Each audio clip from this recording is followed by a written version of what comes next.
AI 칩 시대의 절대 강자는 엔비디아였습니다. 그리고 그 엔비디아의 생산은 사실상 TSMC의 세계처럼 보였습니다. 그래서 많은 사람들은 이렇게 생각했습니다. 이 판은 이미 끝났다고 말입니다. 설계는 엔비디아가 쥐고 있고 생산은 TSMC가 잡고 있고 고대역폭 메모리는 몇몇 강자들이 나눠 가지는 구조니까 이제 뒤집을 자리가 없다고 생각했습니다. 그런데 이번 GTC 2026에서 이상한 장면이 나왔습니다. 젠슨 황이 직접 삼성의 이름을 꺼냈습니다.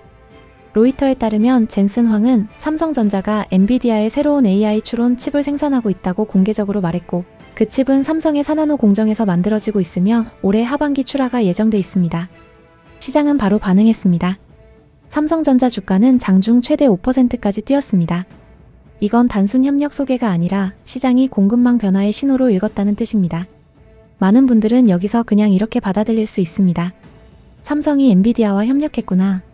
그런데 저는 오늘 이걸 훨씬 더 큰 이야기로 보고 싶습니다. 이건 신제품 공개 뉴스가 아닙니다. 이건 AI 시대의 공급망이 이제 한 회사, 한 지역, 한 축에만 기대기에는 너무 커져버렸다는 신호입니다. 그리고 그 구조 변화 속에서 다시 선명하게 떠오른 이름이 있습니다. 바로 삼성이고 더 크게 보면 한국입니다. 이게 왜 중요하냐면 세계가 지금 가장 돈을 많이 쏟아붓는 산업의 계산서 한가운데에 다시 한국의 이름이 적히기 시작했기 때문입니다. 엔비디아는 이번 GTC에서 AI 인프라와 추론 시장 기회가 1조 달러 규모가 될 수 있다고 제시했습니다. 이건 불과 얼마 전의 전망보다 훨씬 더 커진 숫자입니다. 판이 이렇게 커지면 더 이상 설계만으로는 안 됩니다. GPU가 있어야 하고 HBM이 있어야 하고 스토리지가 있어야 하고 패키징이 있어야 하고 결국은 안정적인 생산 능력이 있어야 합니다. 여기서 세계가 가장 두려워하는 질문이 생깁니다. 정말 이 거대한 AI 시대를 한 회사, 한 공정, 한 공급망에 걸어도 되느냐는 질문입니다. 이 질문이 지금까지는 잘 안 보였습니다. 왜냐하면 TSMC가 너무 강했기 때문입니다. 트렌드포스에 따르면 2025년 4분기 순수 파운드리 시장에서 TSMC 점유율은 70.4%, 삼성은 7.1%였습니다. 숫자만 보면 싸움이 안 되는 것처럼 보입니다. 그런데 바로 그래서 더 이상한 겁니다. 이런 판에서 왜 엔비디아가 지금 삼성의 이름을 공개적으로 꺼냈느냐는 겁니다. 여기서 오늘의 구조 한 줄이 나옵니다. AI 전쟁이 커질수록 승자 한 곳이 더 안전해지는 게 아니라 대체 가능한 생산축이 더 비싸지는 구조가 됩니다. TSMC가 약해졌다는 뜻이 아닙니다. 오히려 너무 강해서 너무 많은 물량이 한 곳으로 몰리고 있기 때문에 그 강함 자체가 병목과 리스크로 다시 계산되기 시작했다는 뜻입니다. 삼성은 이번 GTC에서 아주 영리하게 등장했습니다. 그냥 HBM 하나 내놓고 끝난 게 아닙니다. 삼성은 HBM4를 처음 공개했고 공식 자료에서는 HBM4가 이미 양산 중이며 엔비디아 베러 루빈 플랫폼용으로 설계됐다고 밝혔습니다. 여기에 SoC-AMME와 서버용 SSD까지 함께 전시하면서 메모리와 스토리지를 아우르는 토털 솔루션을 보여줬습니다. 즉 삼성은 우리도 잘합니다가 아니라 우리는 이 플랫폼 주변의 여러 병목을 동시에 만질 수 있습니다 라고 말한 겁니다.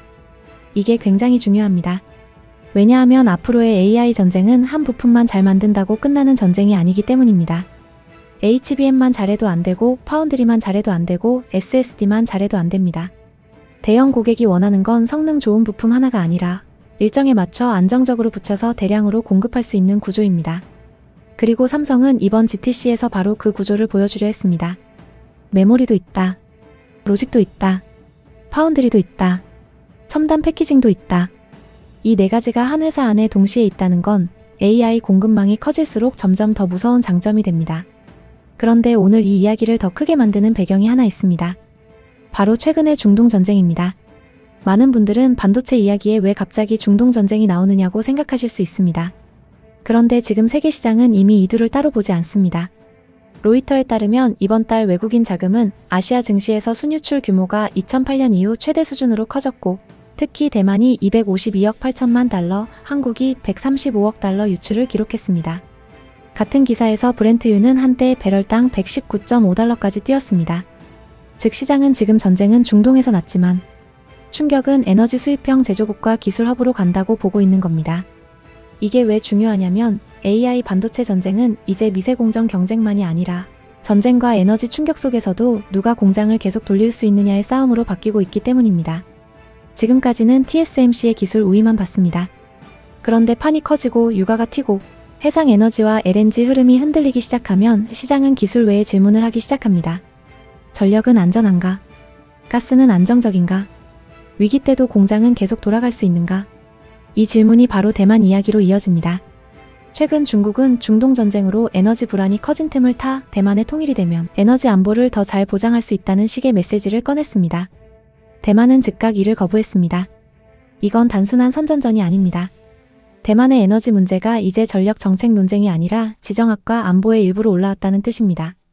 여기서 중요한 건 대만 에너지가 내일 당장 고갈된다가 아닙니다. 그건 과장입니다. 정확한 표현은 이겁니다. 대만은 첨단 반도체의 심장이지만 동시에 에너지 안보 측면에서는 외부 충격에 민감한 구조를 안고 있습니다. 그래서 중국은 그 취약성을 흔들고 싶어하고 시장은 그 취약성을 계산하기 시작합니다. 여기에 중국과의 안보 리스크가 붙습니다. 지금 우리가 말해야 하는 표현은 중국과 전쟁이 곧 난다가 아닙니다.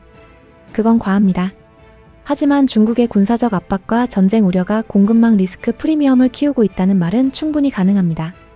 대만을 둘러싼 불안은 이제 군사 이슈만이 아니라 에너지와 반도체와 글로벌 투자 심리가 한데 묶인 안보 변수로 작동하고 있습니다. 중국이 대만의 에너지 안보를 명분으로 재통일 메시지를 던졌다는 사실 자체가 지금의 불안을 보여줍니다. 바로 여기서 오늘 이야기가 삼성으로 다시 연결됩니다. TSMC가 약해져서가 아닙니다.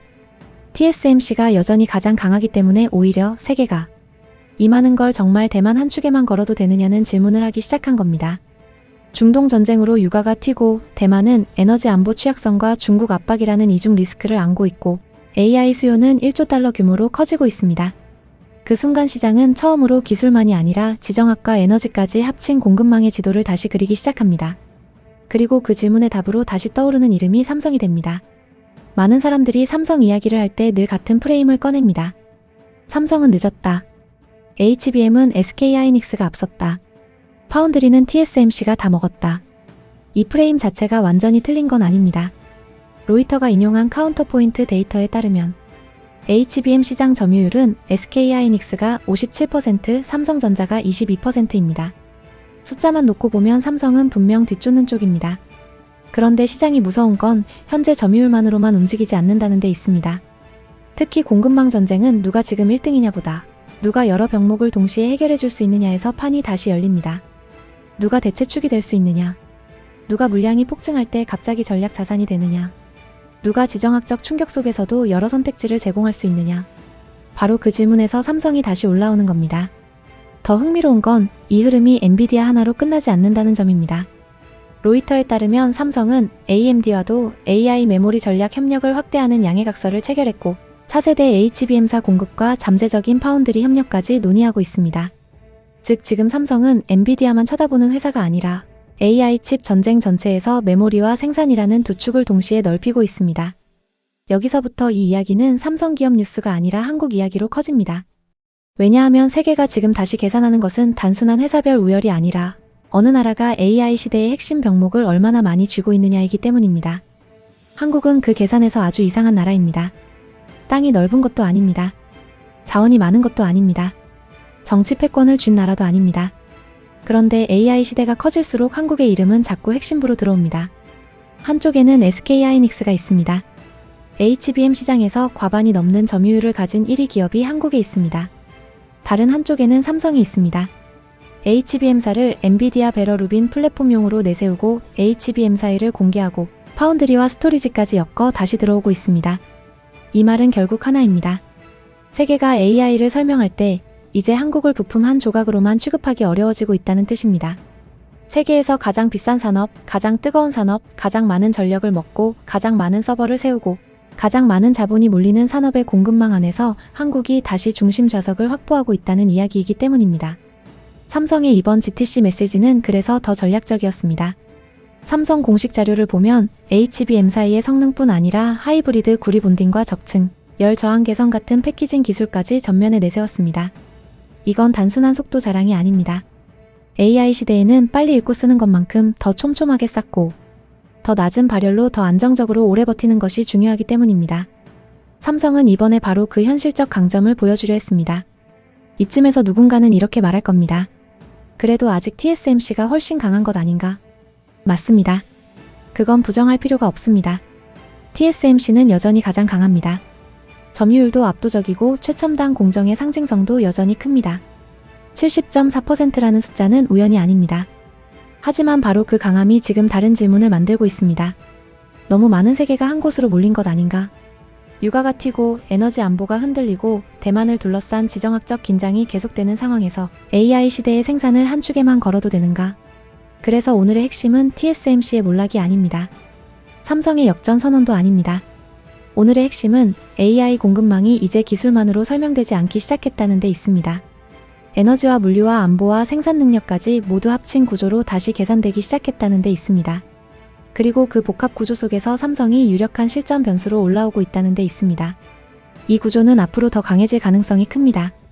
로이터에 따르면 삼성 경영진은 주요 고객들과 3년에서 5년짜리 멀티이어 계약으로 전환하려 하고 있습니다. 이건 단기 수주 경쟁이 아니라 아예 장기 공급망 고정 전쟁으로 들어간다는 뜻입니다.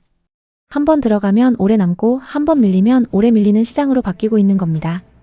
왜냐하면 세계는 결국 화려한 발표보다 진짜 만들 수 있는 나라를 찾기 때문입니다.